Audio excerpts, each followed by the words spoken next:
سعودی علماء کا ہے۔ پاکستان میں جو اہل حدیث علماء ہیں وہ اس کو بدعت نہیں سمجھتے، سنتی کہتے ہیں۔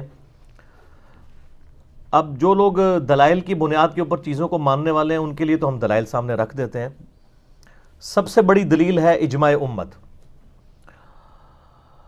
المستدرک للحاکم میں صحیح سند کے ساتھ یہ حدیث موجود ہے، انٹرنیشنل نمبر کے مطابق 399 کتاب العلم چیپٹر میں، کہ اللہ کے محبوب صلی اللہ علیہ وآلہ وسلم نے ارشاد فرمایا، اللہ تعالیٰ میری امت کو کبھی بھی گمراہی پر جمع نہیں ہونے دے گا۔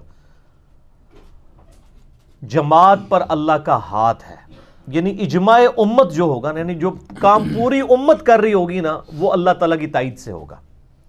اسی طریقے سے المصنف ابن ابی شیبہ میں بھی موجود ہے صحیح سند کے ساتھ، ہم نے اپنے منہج کے اوپر بھی لکھ کے لگایا ہوا ہے، انٹرنیشنل نمبر کے مطابق 22,990 نمبر اثر ہے۔ سیدنا عمر فاروق رضی اللہ تعالیٰ عنہ نے کوفے کے قاضی شریح کو خط لکھا کہ جب کبھی بھی تجھے کوئی مسئلہ ہو تو سب سے پہلے کتاب اللہ میں اسے دیکھو، اگر کتاب اللہ میں نہ پاؤ تو پھر سنت میں دیکھو، سنت میں بھی نہ پاؤ تو پھر امت کے اجماع میں دیکھو کہ امت کیا کر رہی ہے، اجماع میں بھی نہ پاؤ تو پھر اجتہاد کر لو، اور اگر اجتہاد نہ کرو تمہارے حق میں بہتر ہے، اس میں تمہارے پاس آپشن موجود ہے۔